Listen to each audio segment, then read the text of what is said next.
พ่อนเฮ้ยอ่ะพ่อนนี่เร็วลิดเอาเดี๋ยวกระโดดลูกอู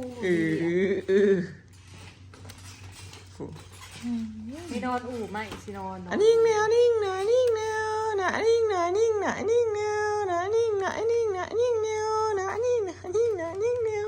พ่อนบายดีอ่ะพ่อนแตะนิ่งแนวนิ่งแนวนิ่งแนวนะนิ่งแนวนิ่งแนวนิ่งแนวสบายดีแล้วนะนิ่งแนวนิ่งแนวนิ่งแนวโหนร้านยี่รวยอ่ะพ่อนแตะนิ่งแนวนิ่งแนวนิ่งแนวนะนิ่งแนวนิ่งแนวนิ่งแนวเสียงซับยังกับอย่างติ๊กกันเต้นบริเดณเห็นเขาเต้นเลยครบซ้อนแล้วนะอย่างได้จากโยบ3 โยบผู้ยืนปลามือน่ะนิ่งแนวนิ่งแนวนิ่งแนวเหินฮอนเดี๋ยวลิดแต่นิ่งแนวนิ่งแนวนิ่งแนวนะนิ่งแนวนิ่งแนวนิ่งแนวนะนิ่งแนวนิ่งแนวนิ่งแนวนะนิ่งแนวนิ่งแนวนิ่งแนวอ่ะพ่อนแต่นิ่งแนวนิ่งแนวนิ่งแนวนะนิ่งแนวนิ่งแนวนิ่งแนวน่ะความดื้อปีนเขาอู่ลงอู่เธอมาได้ปลาบ่ได้นะเพื่อนมันปั๊บหัวผาดพื้นอีนางอุ่นนุ่งในบุอุ่นนกหลุกแมลงเส้นเจนาเนาะหนาวปลาขี่อูเล่นเลยชั่วมือนี่เดี๋ยวนี้นะขึ้นขี่อูเล่นโยกอูจะมัดซิปหอกกับมันยางโคมแม่นี่มันเห็นยังหยุ่งจุกคนนางหัวโปกก็เขาว่าเจ็บนางหัวแม่นบ่แม่นบ่ยังมันแต่หัวแม่ต้องห่วงสลัดพี่น้องเด็กสลัดก็คือคนดื้อนั่นแหละเขาดื้อก็คือคนสลัดเฮ้ยแม่นบ่แม่นยุอีนางดื้อบ่แม่นอีนางดื้อบ่มีหน่อยกอกสูงเบิ่งนั่นอย่างหนึ่งครับบ่ได้จ่อยเลยพี่น้องมันอย่างอื่นบ่ได้อ้วนเนาะแต่ว่าคนสูงก็เลยแบบคือบ่อ้วนแต่ว่าสูงเอง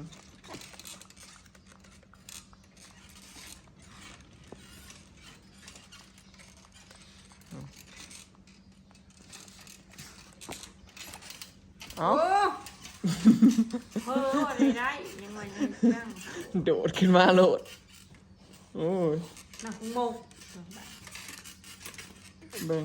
อันนี้บ่มีแนวโซเป็นงัวมันดังนี่อ่ะบวกเอาขึ้นลงเองเอาลงจับให้ลงบ่เอาสิขึ้นหรือสิลงเอาอยากลงบ่เอาอยากลงไหมสิจับให้ขาเป็นนั้นบริยาวดอกโอ้สิปีนออกมาพี่เด้อได้แม่นเด้อสิลงอยากโดดออกมาพี่เด้อตาเด็กอยู่ไปใช้หน่อย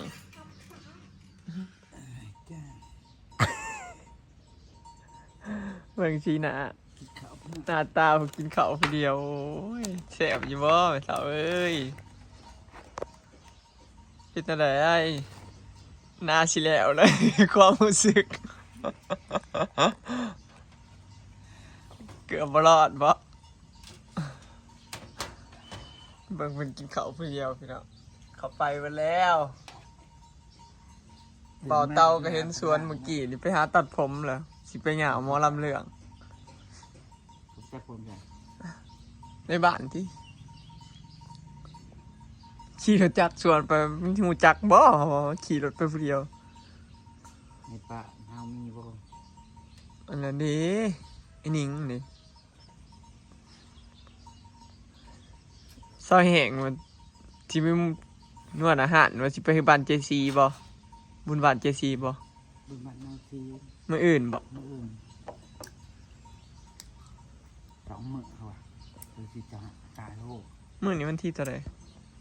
24บ่มื้อนี้เขาเฮ็ดกระปุ้นบ่แน่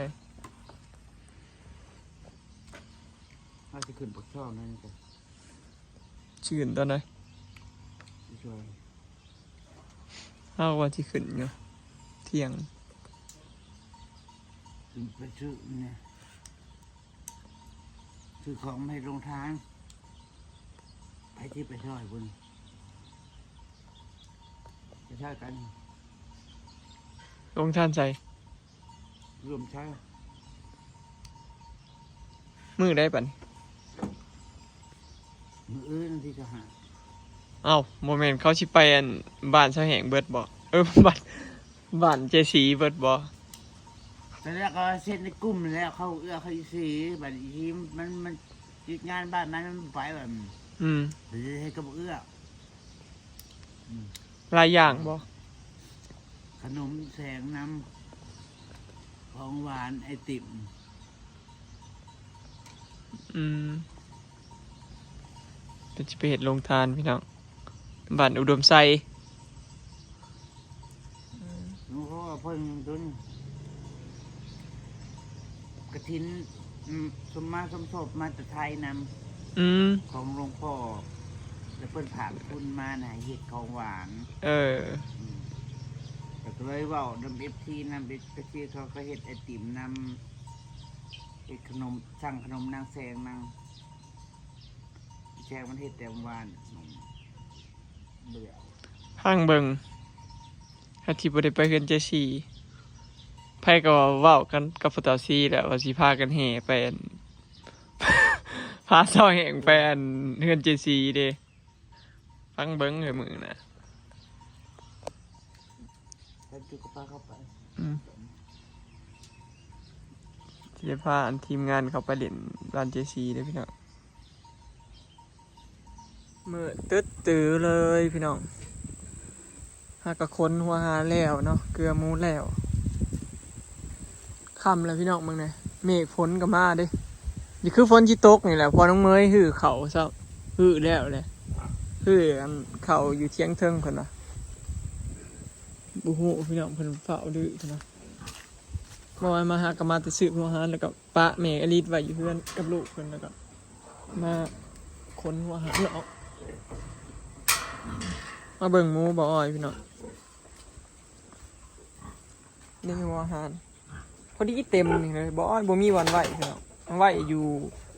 เที่ยงพุทธเลิศเพิ่นแบกไก่เนาะก็เลยมาไหวนี่มันจังบ่ยากแบกกันเฮ็ดห่านเก็บไว้ยังอีก15 สอบพี่น้องบ่มีบ่อนไหวแล้วมีแต่รอบหน้าพุ่นจังสิไปเอาบาดนี้ยังอีก15 สอบสุดท้ายเนาะจังสิครบสูตรแล้วก็ขายหมูรอบสุดท้ายแล้วล่ะอันนี้นางมีตังค์จ้านางพาเฮงพารวยเดี๋ยวนี้มาอีกแล้วพี่น้องเห็นบอกตอนนี้ได้เดือนปลายนะฮอดวันที่18นี่ครบ2 เดือนเนาะฮอดวันที่18นี่มาได้2 เดือนมีตังค์จ้าอันนี้หมูอีแม่อันนี้หมูบอยพี่น้องหมูซอลอยนางมารวยตัวนี้แหละพี่น้องที่แท่งลูกกำลังสิมานได้เดือนเนี่ยอายุคันได้27 มื้อพัดแท่งซะเนาะก็เลยได้ฉีดยาปัวใหม่อีกพี่น้องฉีดยาปัวหมดลูกให้เนาะแล้วก็ถาสมรอบหน้าขั้นขึ้นรอบนี้ก็บ่สมพี่น้องรอขึ้นอีกรอบหน้าเนาะปัวแบบเดียวกันกับตอนหลังคลอดนั่นแหละฉีดยาปัวหมดลูกให้ฉีดยาดีไข่ให้แล้วก็พอเนาะแล้วก็รอสมรอบหน้าขั้นขึ้นรอบสีมานี่บ่สมพี่น้องรอบหนาไปอีกเนาะเสียเวลาไปอีกเดือนหนึ่งพอละที่จะได้สมเสียเวลาอีกม่านเลยก็โอ้เนาะเนี่ยเดี๋ยวพี่น้องเลี้ยงหมูเลี้ยงในพันธุ์นี้อ่ะอันนี้หมูหาโตบอยพี่น้อง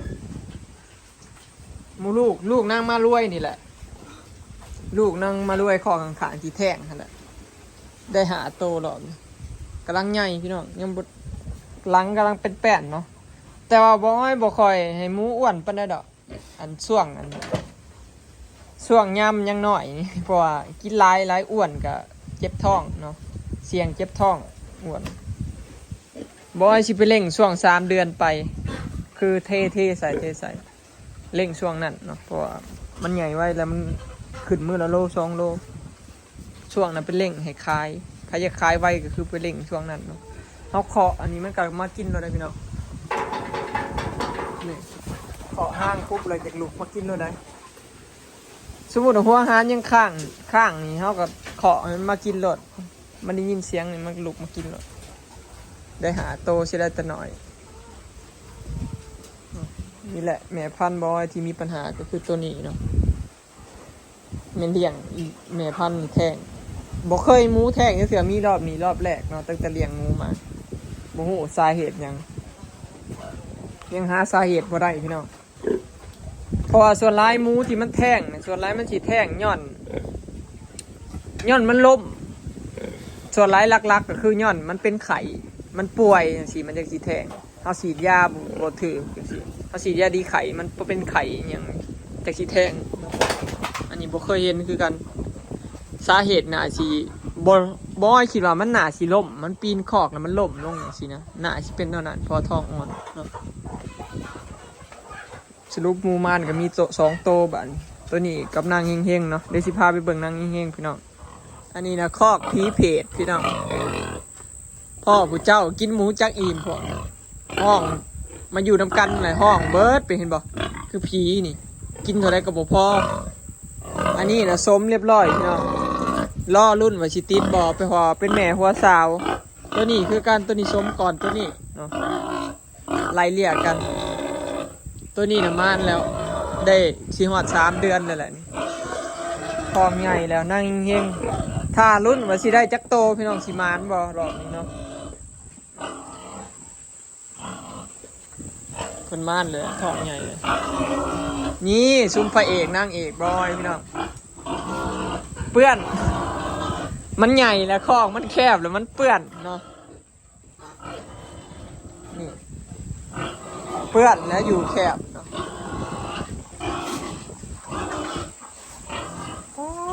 โถพี่น้องขึ้นมื้อโล2 โลบ่ได้น้ำหนักบ่ได้แม่นน้อยๆปุ๊บย่างก็สิบ่อยากไปแหละเห็นหมูเปื้อนแล้วว่าบ่ว่าได้พี่น้องขออภัยนะผู้กินข้าวเนาะมันเป็นปกติของหมูเนาะเปื้อนขี้บ่ได้อาบน้ำให้นี่หมอผู้นั่งกินนี่ได้แล้วน้ำหนัก80 ปลายโลพี่น้องหมูบอยสิได้ขายเลยเด้ออีกเดือนเดียวอีกประมาณ25 มื้อนี่แหละสิได้ขายเนาะประมาณนั้นเนาะ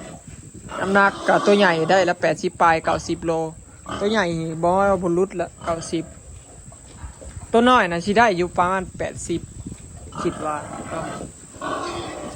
แต่บ่ค่อยเป๊ะบ่ค่อยบ่แม่นเนาะพี่น้องขายหมูมาหลายรอบแล้วกะน้ำหนักถึงอยู่เบิ่งเนี่ยมึงก็ฮู้เลยว่าได้จักโลบ่ยากรุ่นเลยช่วงแรกๆนั้นรุ่นอยู่พูดเห็นในกล้องคือว่าน้อยเนาะเบิ่งหลังเป็นแป้งยังไม่ได้ฉีดวิตามินให้อีกรอบสุดท้ายว่าที่ฉีดวิตามินให้อยู่ยังบ่ว่างพี่น้องฉีดผู้เดียวยากเวี่ยงไหมตื่นมาย่ำเกี่ยวเข่านี่คือบอยตื่นมาต้องฝ่ามาเกลือหมูแล้วก็ต้องฝ่าไปตัดเข่าค้นเข่าเด้บ่ว่างฉีดซะพอสลอยก็ยากลูกแบบว่าบอยก็อาศัยตื่นแต่เช้ามาที่มาเกลือหมูสิแต่ละมือสลายบอยบ่ได้ปะกระเจ้าเกลือดอกเบิ่งความใหญ่สะอ่อนหมูรอบนี้ใหญ่กว่ารอบก่อนพี่น้องรอบที่ขายไป24 โตเนาะน่าสิได้เฉลี่ยแล้วน่าสิได้อยู่ดอกโตละ100 กว่าโลคิดว่าบ่พลาดหรอกเพราะว่ารอบนี้มีเวลาดูแลมันบ่เจ็บท้องนะกับดูแลดีแน่สุดก่อนนะยากลูกตอนสลอยอยู่กำนะก็เลยน้ำหนักได้แต่100 โลเฉลี่ยแล้วตอนนั้นยังดีอยู่ได้ตามเกณฑ์เนาะบอเลี้ยงหมูแต่ละรอบกับบ่ได้เลี้ยงเอาตามเกณฑ์ดอก100 โลดอกพยายามแบบให้มันเกินเกณฑ์ให้มันได้100 กว่าโลนี่แหละราคาหมูตอนนี้ก็โล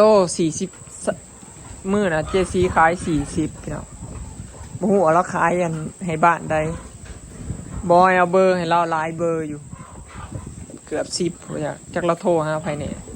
จักไผมาเอาให้เราขายโล40พี่น้องถือว่าได้ดีเด้ตอนนี้มันโลราคาโลละ38ถือกว่าจังเจซีขายอีกเนาะลงไว้ต่อไปแห่งสิลง37 36 35พอจักนี่แหละพี่น้องเอ้ยอาชีพเลี้ยงหมูเนาะเอาบ่ฮู้ดอกว่ามันสิขึ้นลงตอนใดบางทีหมูขายก็แพงเฮาขายไปถึงจังซี่นะภายในเวลาบ่ฮอดอาทิตย์2อาทิตย์ซ้ำขึ้นลงไวขนาดเนาะบัดขึ้นก็ขึ้นวูบบัดเดียวขึ้นแบบขึ้นวูบบัดเดียวจนแบบว่าขายน้ำกับบ่ทันพุ่นแหละพี่น้องเอาไปมาสมมุติว่ามันขึ้นเดือน11นี่พอได้ประมาณอาทิตย์นึงพันลงจังซี่นะไวโพดเนาะราคามันดีโพดแม่รอรุ่นน้ำบอยเด้อพี่น้องว่ารอบนี้หมูบอยสิได้ราคาเท่าไหร่แล้วก็น้ำหนักสิได้100กว่าโลบ่เฉลี่ยแล้วแต่ละโตเนาะมันคอกแคบแห้งพี่น้องเบิ่งในจนบ่มีบ่อนย่างบ่อนนอนน่ะคอกน้อยโพดหมูมา13โตพอได้แต่นอนใจบอก็จะได้คอกใหญ่อันนี้ถ้ามันที่มันแคบมันก็เหยียบย่ำคบกันอยู่พี่น้องเห็นหมูเจซีเราจนได้เฝ้ามันคบกัน สำหรับหมูคบกันนี่บ่ยากพี่น้องมีวิธีแก้อยู่เนาะหลายวิธีเฮาต้องเบิ่งว่าเป็นยังมันจังกัดเนาะคือแบบนี้แล้วเห็นบ่ขี่โค้มกันนี่เหยียบกันไปซื้อบางเทื่อมันอยากให้มันก็คบนะเห็นบ่คบกันหยาดนำกันมันใหญ่เลยพี่น้องหมูเจซีคบกันน่ะต้นแยกโลดพี่น้องเนาะสำหรับผู้เลี้ยงใหม่บ่จักว่าสิแยกตัวใดแยกตัวครบหมู่บ่หรือว่าแยกตัวที่ถือครบอยู่สินะให้แยกตัวถือครบเด้อพี่น้องตัวที่มันอ่อนแอน่ะนะให้แยกออกบ่แม่นสิไปแยกตัวที่มันครบหมู่ได้เนาะแยกตัวที่มันถือหมู่ครบหมู่ลุ่มน่ะแยกออกเลยเนาะแล้วก็แก้อีกวิธีหนึ่งก็คือแบบง่ายๆเนาะซื้อยามาฉีดโลดหรือว่าซื้อยาเป็นผงมาใส่แก้เครียดให้มันเนาะมันก็สิบ่ครบกันพี่น้องหมูบอยก็เห็ดแนวนี้แหละบ่มีคำว่าคบกันเนาะแบบคบกันจนตายเห็นนะบ่มีพี่น้องเพราะว่าเฮาให้ผงวิตามินเนาะผงวิตามินมีให้ขาด2ก็คือผงยาแก้เครียดมันสิมียาแก้เครียดหมูอยู่แบบฉีดก็มีเนาะตัวใดที่มันอาการหนักๆก็คือฉีดตัวใดที่บ่หนักก็คือแบบใส่เป็นผงมาให้มันกินเนาะมันก็สิอารมณ์ดีหมูมันก็บ่กัดกันจังซี่นะนั่นแหละพี่น้องวิธีแก้เนาะเห็นว่าหมูบอยจะบ่ได้มีตัวใดคบกันแบบจนตายจนเรื่องนั่นแหละคือเฮาแก้เบื้องต้นได้บอยก็ดูแลเรื่องบ่ให้หมูเครียดนะเริ่มแรกอ่ะคันเฮาสิไปแก้ตอนมันครบหมูน่ะมันยากคือเฮาต้องยากมาฉีดยายากมาไหลใส่พงวิตามินยาแก้เครียดจังซี่นะมันยากเฮาดูแลตั้งแต่เริ่มแรกคือแบบพยายามบ่ให้หมูเครียดนะพี่น้องหาแนวเล่นให้มันแล้วก็ซื้อพงวิตามินมาให้มันกินจังซี่มันบ่ให้เครียดอารมณ์ดีเดี๋ยวมันก็บ่คบกันจังซี่นะเฮาเริ่มแก้ตั้งแต่แรกโลดแต่ว่าถ้ามันคบกันก็มีทางแก้ก็คือแบบนักๆก็คือฉีดยาให้มันจังซี่นะฉีดยาแล้วก็ใส่พงแก้เครียดให้ใส่น้ำให้มันกินจังซี่นะบ่ยากพี่น้องเลี้ยงหมูขุนสำหรับโตบอยแล้วบ่ยากเลยเนาะเลี้ยงแม่พันธุ์นี่ยากกว่าพอหมูขุนมันบ่ได้ยากนะเลี้ยง50โต100โตบอยก็บ่ยากเนาะบ่มีตายอีก50โต100โตนี่บ่ไหวอยู่เลี้ยงดูแลกลุ่มอยู่เลี้ยงผู้เดียวเด้อพี่น้อง บ่ได้มีผู้ใดแบบซอยพอสลอยกับบอยบ่ค่อยให้มาใกล้ดอกบอยเฮ็ดเองเบิดอีหยังกระแทนบอยบ่ให้ยากน้ำหนักตั้งแต่ฉีดยาเนาะเฮ็ดเองเบิดทุกอย่างเหลืออยู่อย่างเดียวนี่แหละพี่น้องบอยยังบ่ได้มีพอพันธุ์เองบ่ได้สมเองยังบ่ได้เคยสมหมูเองเนาะประสบการณ์ยังบ่มีพังเบิ่งพี่น้องคันหมูแม่พันธุ์ลายหรือว่าแนวใดเนาะมีขอกใส่หรือว่าแนวใดจังสิสมเองเนาะ บิ่งเนี่ยหลังจะเป็นแปดพอได้แย่งพี่น้องเอ้ยข่าวว่าอาหารหมู13ตัวนี่เดือนละ10,000 กว่าบาทเนาะผู้ใดอยากเลี้ยงใหม่ครับพี่น้องไหลเฉลี่ยง่ายๆเนาะแต่ว่าหัวอาหารของบอยนี่มันสิแพงเนี่ยมันเป็นของไทยเด้บริษัทเบทาโกพี่น้องบ้านเฮามาเปิดบริษัทอยู่ลาวราคาเลยถือลงเนาะมาสเตอร์บริษัทเบทาโกเนาะของไทยบอยใส่รุ่นนี้นะหมูมันได้100 กว่าโลก็เลยใส่รุ่นนี้เลย JC แล้วใส่อย่างกอบางใหม่บอยก็เคยใส่อยู่แต่ว่าน้ำหนักมันสิบสูตัวนี้น้ำหนักมันสิแบบได้อยู่100 โลพี่น้องแต่ว่ามันสิเกิน100เฉลี่ยแล้ว100 กว่าโลนี่ยากเนาะบอยก็เลยบ่ใส่เลยราคาน่ะต่างกันหลายอยู่คือของเรานี่บอสอบแต่ละสอบมีลื่นกัน4-50 บาทก็ได้ต่อสอบพี่น้องบอยเคยไปซื้อแล้วแบบหัวอาหารแบบคือของ JC ใส่ลื่นกันประมาณ50 บาท60 บาทก็ได้ต่อสอบลื่นกันหลายอยู่วันนี้สอบ1 50 10 สอบก็500เลยพี่น้องหลายพันเลยวันนี้เฮาซื้อแบบเดี๋ยวเรา20-30 สอบเลยขนาดหมู13 ตัวยังได้ใส่26 สอบแล้วต่อรอบวันนี้หมู20 ปลายโตกับมันสิปลาไป60 สอบเลยกับเบิดหลายเลยลื่น60 บาทบ่แม่นน้อยเนาะนี่แหละพอได้มีความสุขเลี้ยงหมูแล้วพี่น้องอาชีพมันเนาะใครมักแนวใดก็เลี้ยงทันใจบ่มักมันก็เลี้ยงบ่ได้ดอกมันเมื่อยแถมบ่มีประสบการณ์เลี้ยงเนี่ยเสี่ยงคันไผบ่มีประสบการณ์แต่ขนาดว่าผู้มีประสบการณ์นี่ก็ยังเบิ่งหมูแม่พันธุ์น่ะแทงซักยากเด้แต่ถ้าเฮาเลี้ยงอย่างใดอย่างหนึ่งมันก็บ่ยากเนาะคือพวกฟาร์มใหญ่คือกันเนาะฟาร์มใหญ่แบบที่เขาเลี้ยงหมูขายนี่สิเขาสิบ่เลี้ยงนำกันเด้พี่น้องเขาสิแยกเลยสมมุติว่าคันเลี้ยงหมูคุณก็คือหมูคุณเลยคันเลี้ยงแม่พันธุ์ก็คือเน้นแม่พันธุ์ไปเลยเนาะเขาสิเลี้ยงนั่นส่วนหลายเขาสิบ่เลี้ยงทั้งแม่พันธุ์ทั้งหมูคุณดอกเพราะมันยากคือแนวนี้แหละมันแม่พันธุ์ก็เฮามันเป็นนั่นเป็นนี่จังซี่นะพอเฮาเลี้ยงทั้ง2อย่างนี่เฮากับแบบทุนเฮามันกับหมุนไปหมุนมาเด้ทั้งแม่พันธุ์ทั้งหมูคุณคันให้เลี้ยงอย่างใดอย่างหนึ่งเฮาทุ่มใส่อย่างใดอย่างหนึ่งมันคือสิสบายคือหมูน้อยนี่ก็หมูคุณนี่เฮาอยากบัดเฮาเลือกบ่ได้อันนี้พี่น้องสมมุติว่าเฮาอยากคุ้นเนี่ยนี่นะเฮาอยากคุ้นเดือนนี้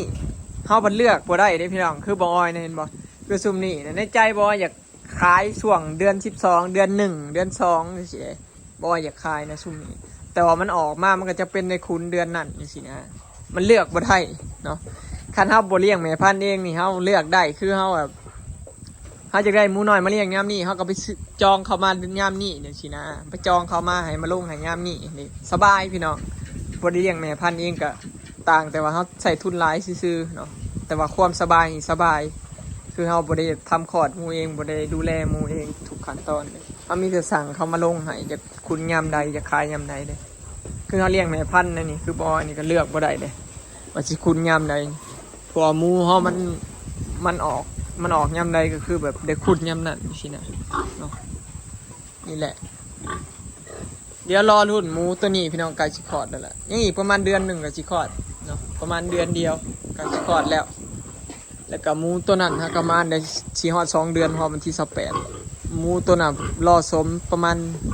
รอบหนารอบไปอีกพี่น้อง2 รอบให้มันขึ้น2 รอบจะสิได้สมเนาะถ้าดวงดีก็ขึ้นพี่น้องราคาหมูตอนนี้ราคา 38,000 กีบเงินบาทก็ประมาณ50 บาทกว่าบาทนี่มั้งประมาณนี้แหละพี่น้อง50 กว่าบาท50น้อยๆนี่แหละเนาะแต่ว่าบอยเคยขายอยู่ช่วงนะราคาหมูถือ 32,000 กีบแห้งบ่หอด50 บาทสักเท่าแห้งเต็กเนาะได้กำไร 4,000 บาท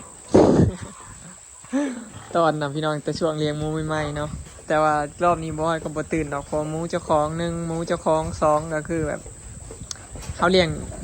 หมูเขามันใหญ่นะ เขาบอยกับบ่ได้อาศัยแบบว่าราคาปานใดอาศัยแบบหมูมันแล้วพี่น้อง